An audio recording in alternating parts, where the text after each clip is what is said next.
It's the Damascus Encounter again, and we are so delighted to have you on the program. Today we'll have a wonderful story, a wonderful experience of this child of God who encountered Jesus at a very tender age 13 to be specific, and he has followed Jesus all the way. I have with me in the studio Elder Oluwafemi Adefala, who will be sharing with us his experience and how he encountered Jesus. Elder Adefala, welcome to the Damascus Encounter. Thank you for having me. Share with us a little bit of your background growing up as a kid. Okay, thank you.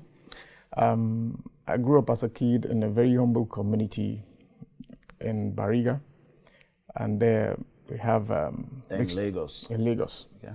there we have a mixture of religions all around. There are Christians, there are Muslims, but my parents, they attended at some point the Deeper Life Church other times, but my mom eventually, attended the White Garment Church, the Church of the Lord Aladura. So I was with them, but at the very tender age of about 11, 12, I started feeling this nostalgia that there's still something missing, and and then I constantly wanted to learn more. So because I attended the Catholic school, I learned about the catechist, and then I was even intending to become an altar boy. But one of the days that we visited St. Dominic's, I saw, lots of images. And at home, I already learned that we shouldn't bow down to images. Okay. So seeing that people made obeisance to those images gave me concern. Okay. And it made me to want to ask questions. But when you pay obeisance to images, does it not signify that you are worshiping those images? So I asked some of the Reverend Fathers questions. Okay. But they had explanations for everything that was done. But deep down myself, I knew You just were not satisfied. I was not satisfied. So it unsettled me a lot. So I left and I abandoned, the dream of becoming an altar boy. Altar boy. But I can tell you, my neighbor who went on with that is a Reverend Father today, Reverend Father Yemi Taiwo. But for me, I joined the Anglican Church. Interesting. Yes. I am a little bit interested in this aspect of the Aladura aspect of worship and your growing up. How was that for you? That was quite interesting. We had, lots of dances during worship. We had lots of praise and song with clapping hands. We had lots of bell ringing in the church. Yes, and we had also lots of sermons, and we had lots of family camping, what you call Tabora. Okay, that was the camp meetings. Camp meetings for families, and then my mother would take us there. But where I really, got enough of that was when I was fellowshipping at a particular location in Akoka. And then during one of the worship, the minister in charge of that congregation, I realized that he had 2 wives. And then one of the worship, there was a battle breaking out between the 2 of them. It felt very untidy for me. I felt like my God cannot be in this kind of place where there is confusion. So I thought to myself that I think I have not found a place of worship. This was after I went to join the Anglican Church with a friend, and I left back to the Church of the Lord Aladura with my mom. But right there on that day, I decided that I had had enough. I was not going to church again. And all of this happened within the space of between being 10 years old and 12 years old. 12 years old. Yes, you all had of that. this yearning for, I need to know God more, and there is a way you expected that serving God should be, which was absent in the experiences that you had. Absolutely correct. You see, there's a part of the Bible, I think it's in John 6:43. It says, "It is my Father who calls such as should be saved." It's the one who calls them. So I constantly felt God was calling me. I constantly felt it was drawing me closer to Him. But He made me go through all these places just to learn something. And I want to tell you that experience has continued even till today. So we were there, in front of my house. Some group came together. They said they were going to have a 2-week program, and then I should come and join them. And I asked, which group are those? They say it's Seventh-day Adventist. I said, okay, I haven't heard about that before. He said, they go to church on Saturday. I said, that sounds rather strange. All of my life, I have attended church on Sundays. So this was quite, strange to me. But I was interested, I was curious. So I would join them night after night. And night after night, they dig out from the Bible amazing facts, like I have never known them before. I was excited, but I was also very cautious because it felt too good to be true. But each night, like the Berea Christian, I went back to my mom to ask her, questions. I learned this. What do you think about it? You're a prophetess. And regularly and, repeatedly, she would tell me, oh, that is correct. Oh, that is correct. And then when we got to the usual subject of Sabbath and on resting on Sabbath, I asked her pointedly, I said, this is what I have read, and it's from the Bible. Why are we not doing that? Why are we not doing that? Oh, she said, no. That changed on the day, Christ was resurrected. I said, oh, is there a Bible passage for that? He said, no, I have to let you know, the church does not only run by the Bible alone, but also by the tradition. I said, who would I rather believe or follow? Tradition or thus says the Lord? So I told her, if that is all explanation that she has to offer, I think I will go with these people to their church. And what was her reaction? What did she say? Interestingly, she never objected to it. Okay. She never did. She felt the kind of question I was asking her, I was ready to find answers. So she allowed me to go with them. I would visit the church. I didn't accept to be baptized immediately, but I was constantly studying and struggling because for me, it had implication. If I were to take the baptism immediately and then something comes up along the line, then I change my mind. So I didn't want to do that. So between the age of 12 and 13, I continued to study with them.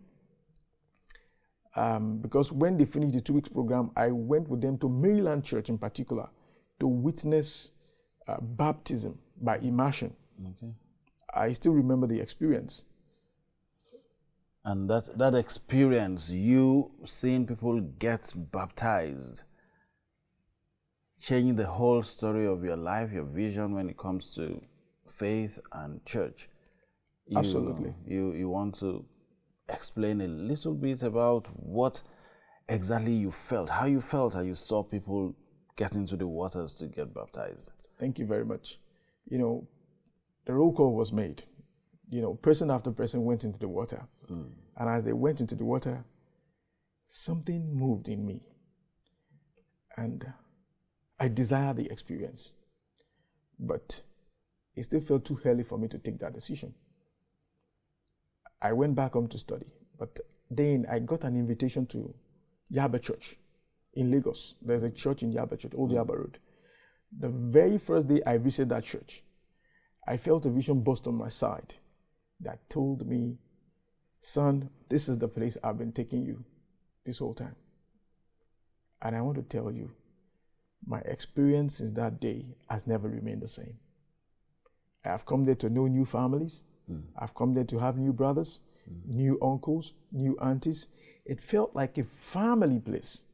In fact, if you ask me today, my brothers, I'll say to you like Jesus Christ, they are those that we fellowship here together. We fellowship together. Yes. Amazing. Yes.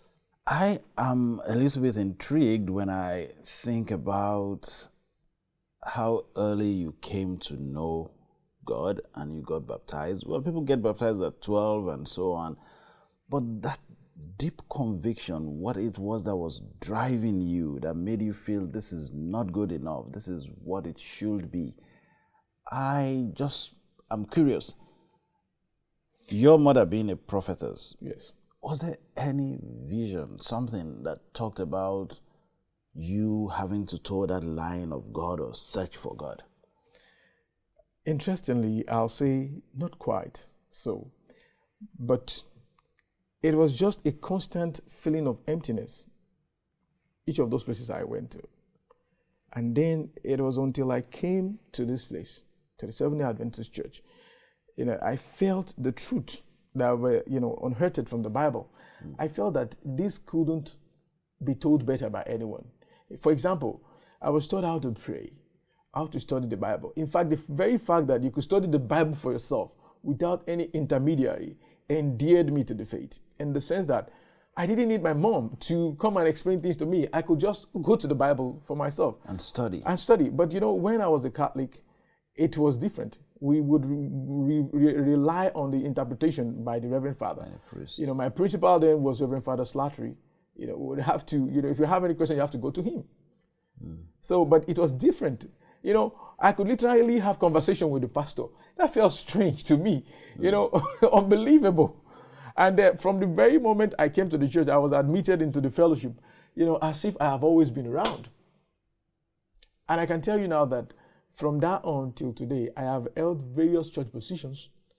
I have served in various church capacity, and nobody ever said, "Oh, when did he come around?" So it just was home. It was home for me. Settled into it. I'm telling you, it just felt like home for me. Tell me a little bit about your educational background. What exactly did you study at university?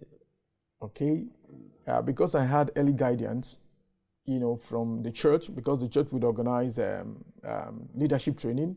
They will organize symposium and seminars. I learned early to benchmark a few individuals in the church, Okay. And then once I, met someone, Elder Isaac Fatade, today, it was then the MD of a Universal Trust Bank. Okay.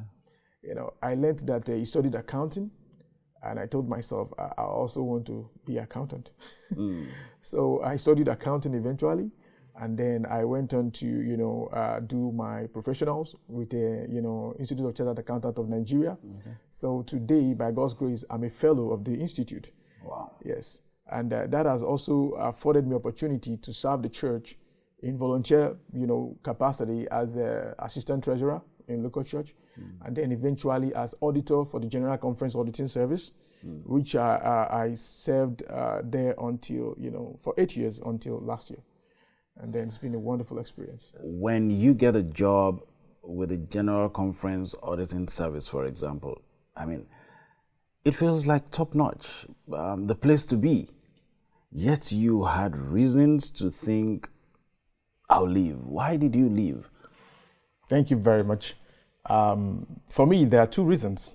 Number one is that before I came to join the General Conference Auditing Service, I was very big on personal ministry. I had Adventist Cloud Cathedral, which was doing very well on social media, Facebook. And then by the time I came in, it became a source of conflict, in the sense that the church in Nigeria had a lot of membership. We had a lot of membership from church in Nigeria, and then we had some, issues, that put me in not a very good light if I continue to manage the site, because people were beginning to politicize the platform.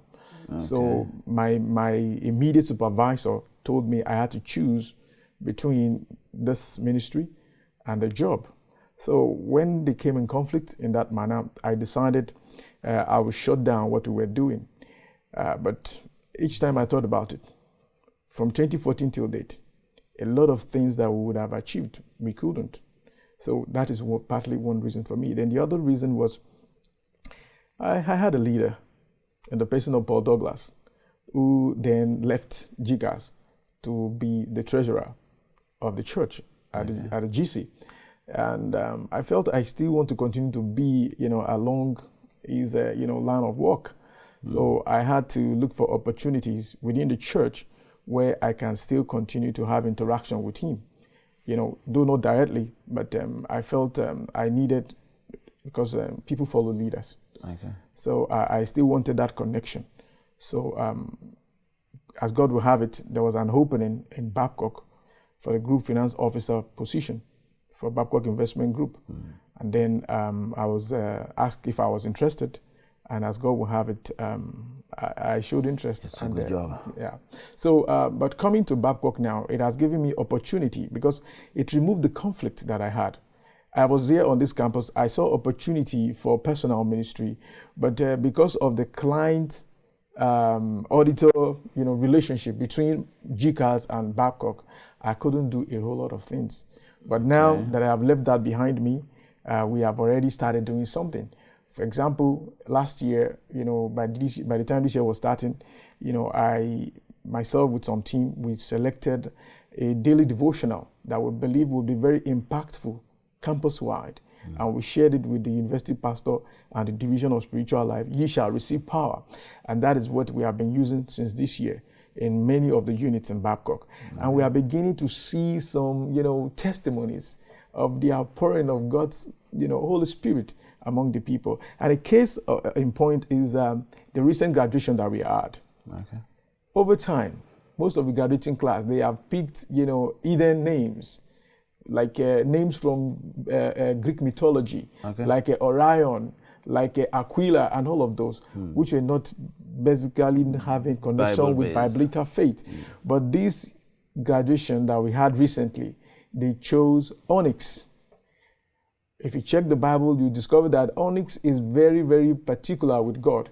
When he was designing the breast, the garment of the priest. In fact, he asked them to put the names of the tribes of Israel on the onyx. So, and it was even the same stone that was the Urim and the Thummim, by which God spoke to the people. So when they chose that, I was delighted. And they even chose a mantra that says, enthroned by grace, established by faith. The connection for me, I could say to myself, oh, the Spirit of God is walking around here. Yes. I find, I love the aspect of you being very big when it comes to evangelism. You look around on campus and you see this array of students, over 10,000, and you look at them the way they live and how they are spiritually. What's your vision when it comes to student life on campus? But this question you just asked me now is very pertinent to me, because in 2019, I had led a team of local church members to organizing a program called the Forum, by which we engage leadership on campus on how we could be more intentional about reaching the students. Okay. Because then, as AMO leader, I believe our primary neighbors are the students. Yes. So we were intentional about taking mission to our neighbors. Okay. So we noticed that the worship centers, they are not engaging the student enough. Yes. I have been privileged to preach at a few of them, and I've realized that during Sabbath school, it is as if we are even sermonizing, rather than engaging the students, allowing them to draw the things from the Bible by themselves. So I see, opportunity for us to be more intentional about that. In fact, to create, a different study environment for them. We can use, materials like steps to life, whereby you teach them, you are intentional about teaching them how to study the Bible, how to pray, what is the state of the dead, and teach them basic and be pointed about it. So I see that we can have more impact on the student that way than having to sermonize to them. And we have made a test run of this in my church. Okay. You won't believe it. By the third week, the students that normally are disinterested in participating, they were beginning to ask us to help them procure Bible so that they can actually read from themselves. And what did we do differently? We just made them, okay, this is the Bible passage you want to read. You open this one, you open this one, you open this one. And by the time we were done, every member of the class had the opportunity of reading a Bible passage. So when we do that, it engages the student more, because now they are participating. Because learning occurs by three means. One is hearing it. The other one is, doing it by participating. Yes, and the third one is practicing it. So by the time you allow them to do that, and then you now give them assignment to do, to return back by the next Sabbath, they would have participated. And the three, means of passing knowledge across would have occurred. And is there any kind of collaboration between what you are doing, your church, and other local worship places on campus? So this can also go around and is not just localized in your worship place? Just curious. Currently, none. But I had the opportunity of serving on the I Will Go committee for the university. And one of the recommendations we made was that this should be done. That what we are practicing there should also be practiced. Carried out in other worship centers. Yes, that's what I recommended to them. So whether it has now trickled down the line, I'm not sure. But personally, even where I am working currently, our primary objective is actually evangelizing. And we do this through our morning devotion every day. We are intentional about communicating faith to non-Adventist member of our workforce. Let me ask you this question. Please go ahead. Having done so much sharing, evangelizing, has it ever crossed your mind, maybe you could be a pastor? Have you ever felt the urge, the call? Or do people tell you? And what do you feel about it? A few times people have spoke to me about that, including the former university pastor, Pastor Jewoli. Okay. He has spoken to me about it. But where you can do a lot more for the church by, doing personal ministry. I have come to know that. Let me tell you, I have a group that I've been working with, Game for Christ Ministries. It's a collaboration between laity and clergy. And Pastor Femi Adefala, we work together on that. We have planted so many churches in the sub-region of, western part of Nigeria and, even in the north. In fact, let me tell you, we used to have so many baptisms because we were collaborating with conferences like Pastor Dangana. We used to be the handler for some of our, pioneers. We call them pioneers. So we engage them for 6 months. They go into unentered areas, to engage with people. And we have baptism by them, and they are, added to local congregation. And when there are no local congregation, we do reaping effort, whereby we are able to now establish, small church, and then we hand over to conferences. So we have done a bit of that here and there. I know, some of these names, even some of the pioneers I've never met, but we the stipends that we send to them every month help to keep the work going around those places. So you don't necessarily have to be a pastor, because when you become a pastor, you enter into the church structure. And then a lot of things that you don't want to get involved with. At all. But what I do hope is that, what someone told me rather is that there is a ministry in the finance area in the church. And I can tell you that during my days as auditor, one of the things I used to do, particularly in the northern area, is influencing the decisions of the decision makers to say, we can work with pioneers. And today they are doing a lot of pioneering work and mission up north. And then some of them they have sent to universities like Babcock University, Adeleke University, to go and get first degree so that they can do more of the work that they are doing. And I can tell you, I was delighted when I met my brother, Fred Don, the musician. He's completing his program. If he has not completed at the last graduation now, he's one of those people that felt, pioneering job is the way to go. And today he has his BA in mission. So you see, you don't have to be a pastor to be able to impact the work. From the finance ministry that you do, even working as a treasurer does a lot in influencing the decision at that level. What advice do you have? Very briefly, I don't know what your take is on this. Sometimes people feel very disgruntled or bitter towards treasurers and think treasurers are insensitive, they are almost not human. What's your take, and how do you think treasurers can do better when they actually carry out their jobs, their duties to help mission?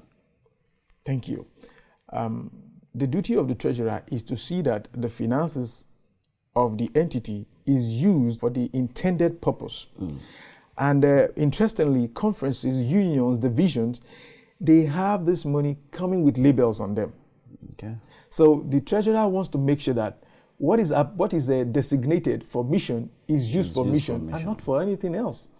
But there are people who want it to be used for other purposes. So the treasurer has to stand his ground and say, no, this is what this money is meant for, and this is what it should be used for. One of the treasurers that I found very fondly working with in the days, in my days as auditor, is the Dangana, who is now the treasurer for the West Central Africa Division. In fact, when I heard about it, I had to call him to congratulate him. And he is somebody that knows that money comes with labels. Okay. So at the end of the day, we could say, if we need to have better understanding of the treasurers, and then we understand why they act the way they do and do the things they do. Yes. Very interesting. Thank you very much. It's been amazing and interesting listening to you, hearing your story and how far God has led you. Got baptized at age 13 and up till date, to the glory of God, you are serving in the church. Did you ever work outside the Seventh-day Adventist Church after graduation? After graduation, yes. My first job was outside. I worked for Samuel Adefala & Co. as an auditor. That was where I started my audit experience. Yeah. Then from there, I joined Crown Preserve. Crown Preserve is still non-Adventist, but the managing partner is an Adventist. Mm-hmm. So I worked there. In fact, it was there that I had the opportunity of auditing Victory Sanctuary.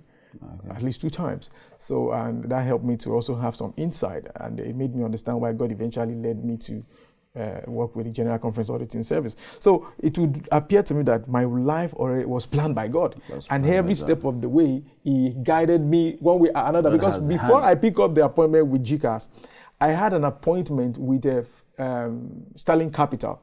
In fact, I had passed all of my tests and exams and all of that. I had meeting with management only with the MD, and then I will be giving my letter. But for some reasons, that never happened. Repeatedly, I was invited, but it never happened until I got the call that, GCAS has offered me a job. So God seemed to have planned everything. Amazing. Yes. Amazing. It's amazing, and God always plan our lives and stays all the way with us when we give our hearts and everything about us to Him, yes. Which is what you have done. Thank you very much, Elder Oluwafemi Adefala, for sharing your story and being a blessing on the Damascus Encounter today. I want to believe somebody has been blessed and lives will never be the same. That'll be all on today's edition of the program, The Damascus Encounter. You've heard it all, and I do hope that you also are beginning to sense God talking to you in any way. If He is, and you are beginning to feel that nudge, why don't you turn in to Jesus? Until next time, when I bring you another edition of the program, I want to say keep watching Hope Channel and expecting your Damascus Encounter. Bye-bye.